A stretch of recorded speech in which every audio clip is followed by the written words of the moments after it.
बिहार विधानसभा चुनाव की रणभेरी बज चुकी है, लेकिन सियासी मोर्चे पर अभी भी सीट बंटवारे को लेकर संग्राम तो देखिए थम नहीं रहा है। अभी भी सीट बंटवारे वाला पेच तो फंसा हुआ है। अब ना तो सत्तारूढ़ एनडीए और ना ही विपक्षी महागठबंधन, दोनों ही गठबंधनों के भीतर हिस्सेदारी का फॉर्मूला अभी सेट नहीं हो पाया है। तय नहीं है गठबंधन में किस साथी के खाते में कितनी सीटें आएंगी।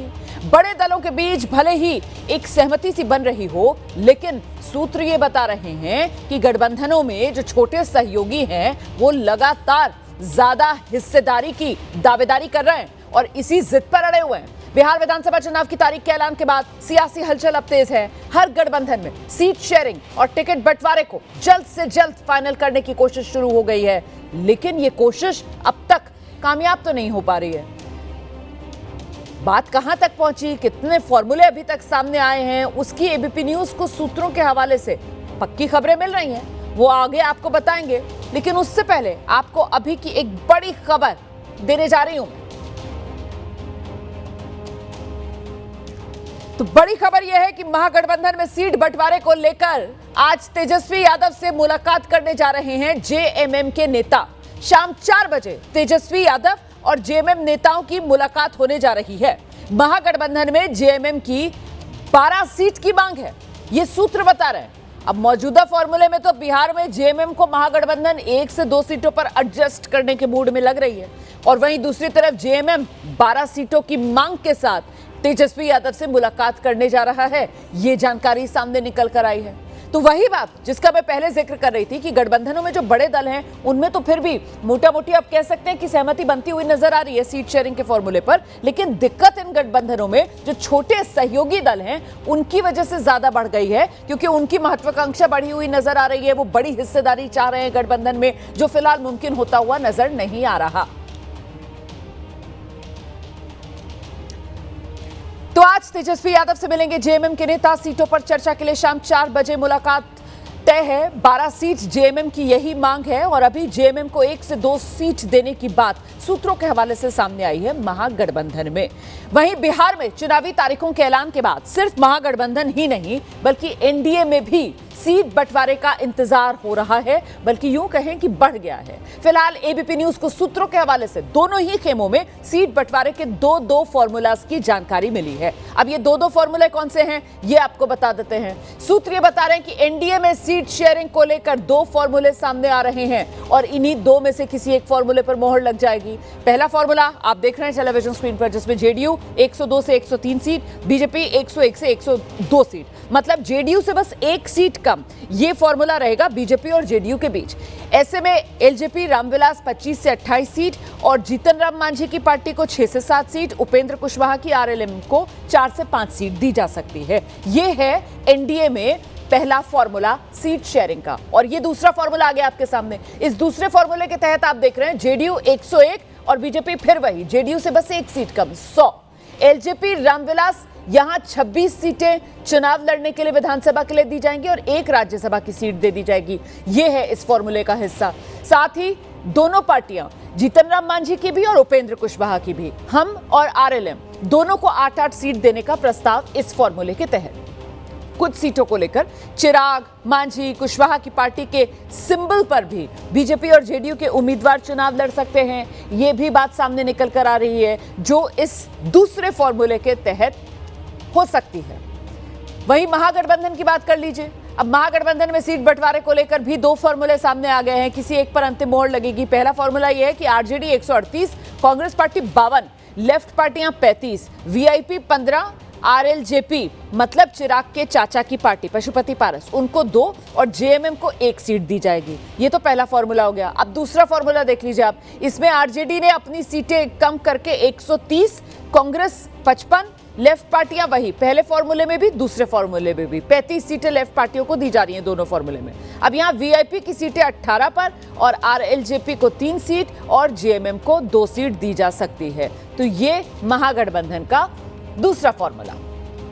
तो फिलहाल तो आपने देख लिया, दोनों गठबंधन दोनों तरफ सीट बंटवारे को लेकर सहमति बन जाने के दावे किए जा रहे हैं, लेकिन अंतिम अंक गणित बताने को अभी कोई तैयार नहीं है।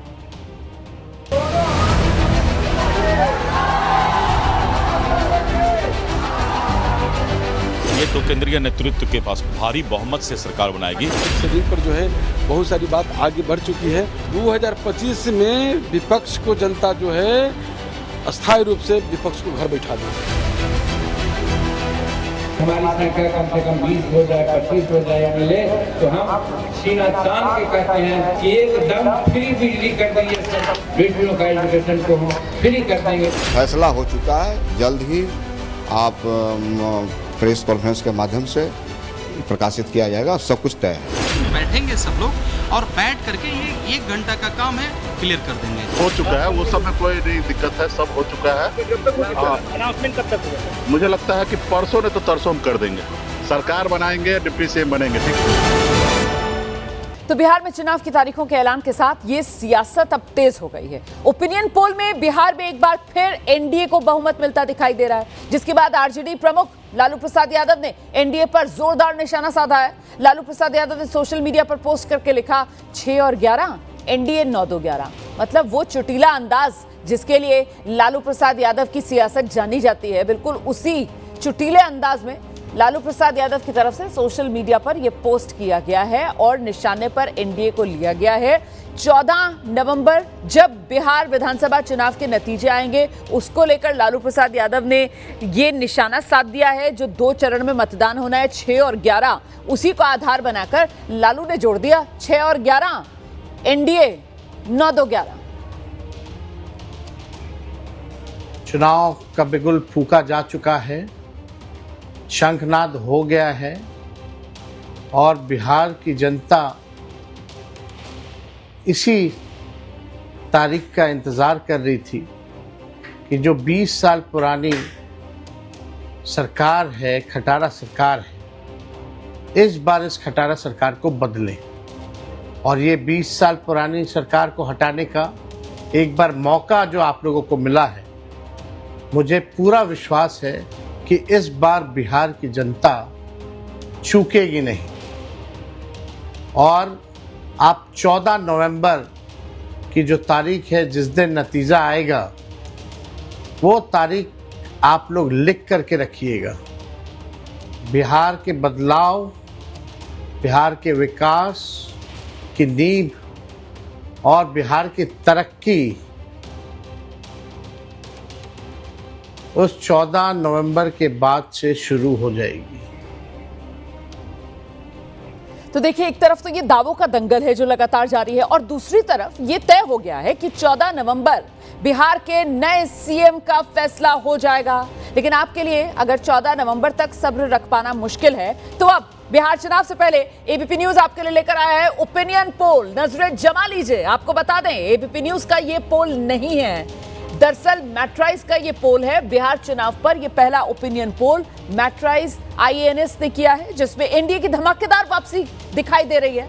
ओपिनियन पोल में एनडीए को 150 से 160 सीटें मिलती नजर आ रही हैं। कांग्रेस आरजेडी के महागठबंधन को 70 से 85 सीटों पर सिमटता हुआ दिखाया गया है। 2 गठबंधनों के अलावा जो 2 और प्लेयर्स हैं, उनमें जनसुराज को 2 से 5, मतलब प्रशांत किशोर की पार्टी खाता खोलेगी पर बहुत बड़ी मौजूदगी दर्ज नहीं करवा पा रही है, महज 2 से 5 सीट। असदुद्दीन ओवैसी की एआईएमआईएम 2020 के मुकाबले और घटती हुई 1 से 3 सीटों पर सिमटती हुई ओपिनियन पोल का ये आंकड़ा है। इसके अलावा अन्य को 7 से 10 सीटें भी जाती दिखाई दे रही हैं। इनमें कई छोटी पार्टियां और निर्दलीय शामिल हैं। तो ये दोनों गठबंधनों के वोट परसेंट पर भी अब जरा नजर डाल लीजिए आप। जनसुराज, एएमआईएम और अन्य के वोट परसेंट के बारे में भी आपको बता देते हैं। बिहार के दोनों गठबंधन सिर्फ वोट कटवा के तौर पर ही नजर आ रहे हैं। एनडीए 49% वोट शेयर, महागठबंधन के खाते में 36% vote share, Jansuraaj 7% vote share, AIMIM 1% vote share. तो ये तस्वीर बिहार के चुनावी नतीजों की ओपिनियन पोल के हिसाब से आप देख रहे हैं। तो कल जैसे ही चुनाव की तारीखों का ऐलान हुआ और उसके बाद ये पहला ओपिनियन पोल जो आपके सामने है, बिहार की सियासी मिजाज, सियासी नब्ज को समझने के लिए ये ओपिनियन पोल आपके लिए कारगर हो सकता है। हालांकि इस ओपिनियन पोल को लेकर अलग अलग राजनीतिक दलों के अपने अपने नजरिए और अपनी अपनी प्रतिक्रियाएं सामने आई हैं। तो वोट परसेंटेज भी मैंने आपको बता दिया किस तरीके से महागठबंधन के मुकाबले एनडीए जो है वो जोरदार तरीके से बढ़त बनाए हुए वोट परसेंटेज में भी यहां पर नजर आ रहा है। दोनों गठबंधनों का ब्रेकअप आपको दिखा देते हैं जिससे पता चलेगा गठबंधनों के भीतर किस पार्टी का परफॉर्मेंस कैसा रहा है। पहले एनडीए का ये सीट ब्रेकअप आप देख रहे हैं, इसमें देखिए आप किस तरीके से बीजेपी के खाते में 80 से 85 सीटें जा सकती हैं, जेडीयू के खाते में 60 से 65 सीटें, हम 3 से 6, एलजेपीआर 4 से 6, आरएलएम 1 से 2। आगे बढ़ेंगे, वोट परसेंटेज का हिसाब भी आप देख लीजिए। बीजेपी 21% वोट शेयर, जेडीयू आपने देखा किस तरीके से उसके मुकाबले पीछे, और ये महागठबंधन का सीट का ब्रेकअप आ गया है महागठबंधन के सहयोगियों के बीच। ओपिनियन पोल के आंकड़ों के हिसाब से आरजेडी 60 से 65, 21% वोट शेयर के साथ कांग्रेस 7 से 10, 8% वोट शेयर के साथ सीपीआई-एमएल 6 से 9, 4% वोट शेयर के साथ रह सकती है। ओपिनियन पोल का ये आंकड़ा है, बिहार का पहला ओपिनियन पोल, उसी के ये आंकड़े आपके सामने।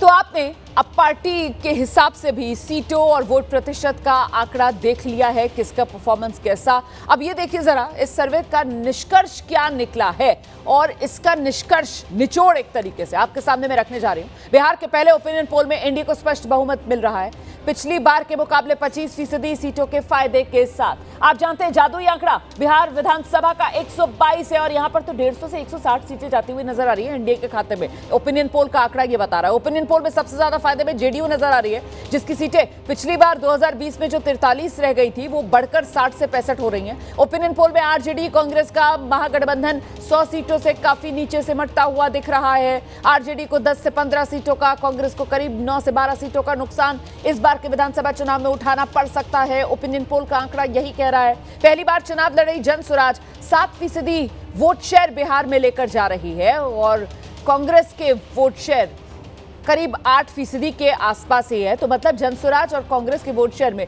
ज्यादा फर्क नहीं। इस बार जो माहौल है वो माहौल है संकल्प का।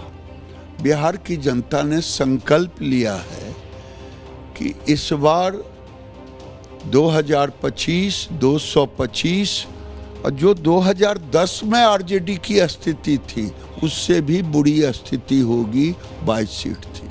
पिछली बार जो जेडीयू की संख्या कम हुई है उसका कारण रामविलास जी की पार्टी का अलग से चुनाव लड़ना और श्री कुशवाहा जी की पार्टी का अलग से चुनाव लड़ना। 32 और 6 38 सीटें और जोड़ दीजिए जो जेडीयू का घाटा हुआ है, और जब हम सब इकट्ठे मिलकर लड़ेंगे तो हम और भी अधिक प्राप्त करेंगे। मैं मानता हूं कि 175 तक भी अगर हम पहुंच जाएं तो आश्चर्य नहीं हो। तो एनडीए को स्पष्ट बहुमत मिल रहा है, वो भी 25% सीटों के फायदे के साथ। ये तो ओपिनियन पोल का एक नतीजा हुआ जो आपने देखा। और दूसरा बड़ा सवाल अब ये है कि मुख्यमंत्री कौन बनेगा। क्या नीतीश कुमार ही बनेंगे, या फिर जैसा कि आरजेडी बार बार कहती है बीजेपी उनके साथ महाराष्ट्र में एकनाथ शिंदे के साथ जैसा किया वैसा ही सलूक करेगी और सीएम अपना बनाएगी इस बार बिहार में।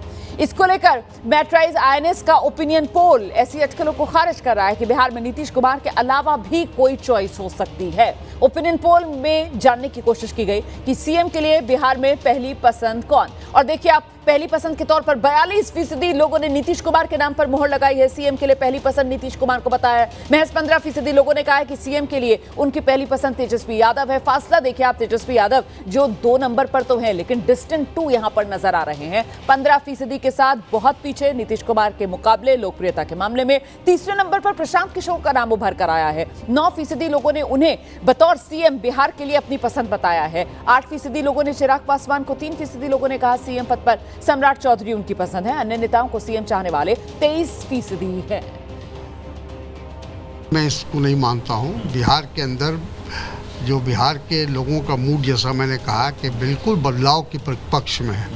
लोगों ने 20 साल जो नीतीश कुमार और डबल इंजन की सरकार का कुशासन देखा है उससे लोग परेशान हैं, उसमें तब्दीली चाहते हैं।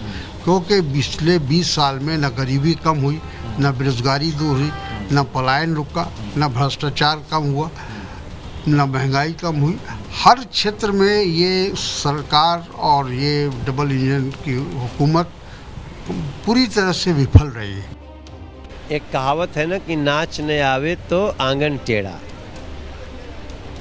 भाई क्या लेकर के जाएंगे ये जंगल राज वाले चुनाव में?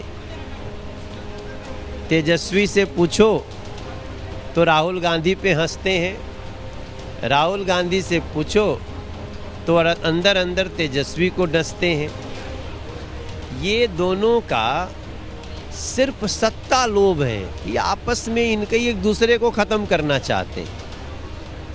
अब मजबूरी है, लेकिन बिहार तो पहचानता है।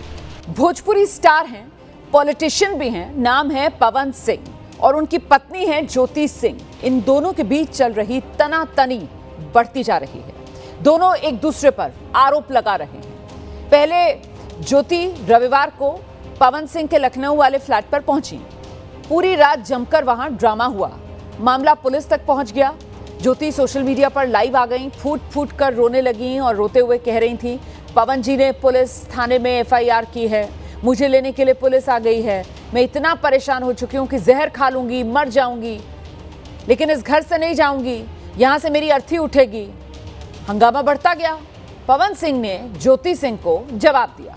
सोशल मीडिया पर पवन सिंह ने सफाई भी दी और ज्योति सिंह के आरोपों पर अब उल्टा पवन सिंह की तरफ से सवाल भी दाग दिए गए हैं। तो पवन सिंह ने ज्योति सिंह को चुनौती दी है। पवन सिंह ने ज्योति सिंह को झूठा बताया है।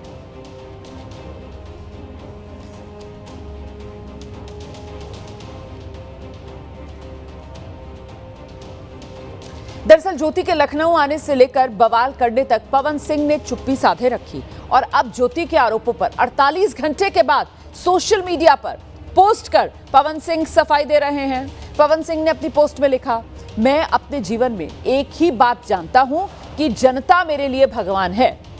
क्या मैं आप सबकी जनभावना को ठेस पहुंचाऊंगा, जिनकी बदौलत मैं यहां तक पहुंचा हूं? उन्होंने ज्योति से सवाल पूछा, क्या ये सच नहीं कि कल सुबह आप मेरी सोसाइटी में आई तो मैंने ससम्मान आपको अपने घर पे बुलाया और करीब 1.5 घंटे हम लोगों की बातचीत हुई? पवन ने ज्योति को जवाब देते हुए आगे लिखा, आपके द्वारा बस एक ही रट कि मुझे चुनाव लड़वाइए कैसे भी, जो कि मेरे बस की बात है नहीं।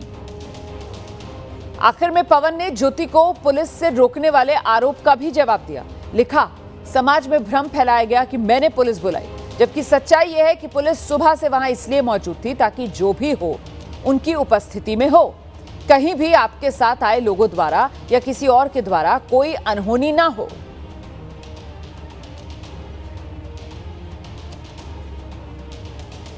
अब देखिए, पवन सिंह को यह सफाई इसलिए देनी पड़ी क्योंकि ज्योति सिंह ने उन पर पुलिस के दम पर घर से बाहर निकलवाने के आरोप जड़े। ज्योति ने बाकायदा हंगामे का वीडियो सोशल मीडिया पर पोस्ट किया था। उनकी पत्नी है और उनकी पत्नी बन के हम यहाँ पे आए थे और देख लीजिए ये लोग हमको लेने आए हैं और अब हम थाने में जा रहे हैं। अब आप लोग फैसला करेंगे, आप जनता हैं, आप लोग फैसला करेंगे कि हमें न्याय कैसे मिलेगा। हम अपने पति के घर आए हैं, इस बात पे एफआईआर हो रहा है भैया हम पे।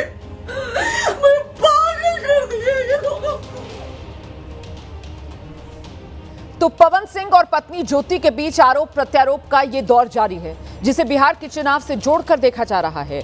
दोनों की टिकट को लेकर दावेदारी और इसी को लेकर जोर आजमाइश में दोनों जुटे हुए हैं। एक तरफ पवन सिंह को बीजेपी से टिकट मिलना लगभग फाइनल है, वहीं ज्योति सिंह भी चुनाव लड़ने की इच्छा जाहिर कर रही हैं।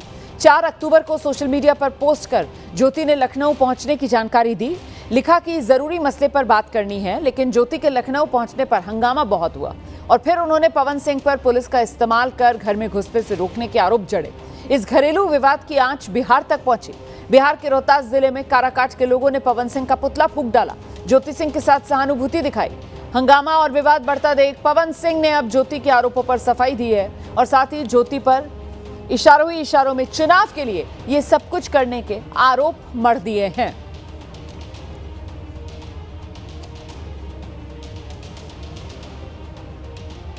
अब देखिए, पवन और ज्योति में ये खटपट, लेकिन बड़ा सवाल ये कि कौन कर रहा है सियासत?